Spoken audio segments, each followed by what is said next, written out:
Assalamualaikum. Hari ini nak tunjuk beberapa barang keperluan ataupun barang-barang yang biasa.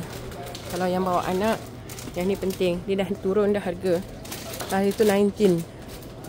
1850 ni. Tahulah. By the way 100 plus tak ada. Mana tempat yang ada macam dekat kafe, 10 rial.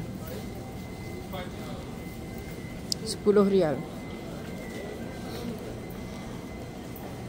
So that's why kena bawa siap-siap dari Malaysia.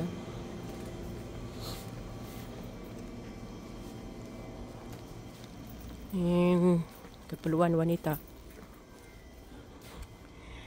Ni yang 14 pieces. Nampak 72 25. Harga-harganya. So that's why memang kena bawa daripada Malaysia.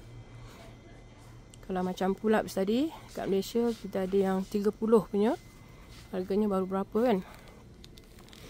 Shopee atau TikTok. So kat sini is way more expensive. So bawa siap-siap.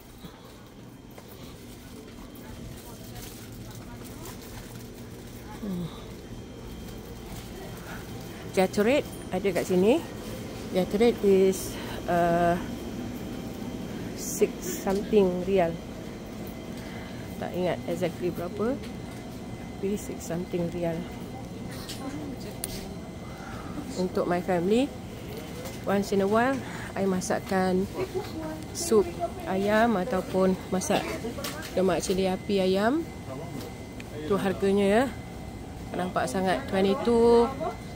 Tapi not bad lah sebab ayam ni memang fresh dan lean. Tak ada lemak. Dia macam kita punya spring chicken. Tak ada lemak. Fry murah kat sini. Compared tu dekat UK.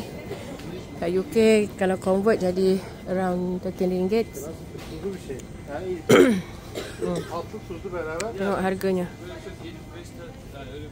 Ni items yang kita biasa guna ya. Kicap yang ada, kicap ni lah pekat manis ni. Kalau I memang tak masuk lah. My son sebab dia suka sangat kicap, boleh lagi. But not me.